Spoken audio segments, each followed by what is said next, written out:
জুবিনদাৰ বাবে মই মৰিব পাৰিম, কিন্তু কাকো খাতিৰ নকৰো মই।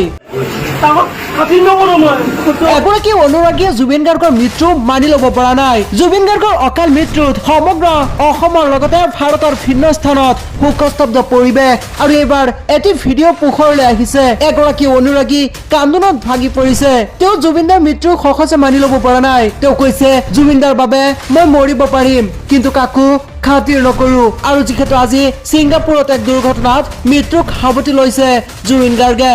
জুবিন গাৰ্গৰ মৃত্যুৰ পাছতে শোকস্তব্ধ হৈ পৰিছে সমগ্ৰ অসম।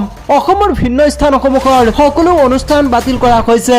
সমান্তৰালভাৱে দেখিবলৈ পোৱা গৈছে ঠায়ে ঠায়ে বন্তি প্ৰজ্বলন কৰি শ্ৰদ্ধাঞ্জলি জ্ঞাপন কৰিছে। জুবিন গাৰ্গৰ এনে অকাল মৃত্যু কোনেও সহজে মানি ল'ব পৰা নাই।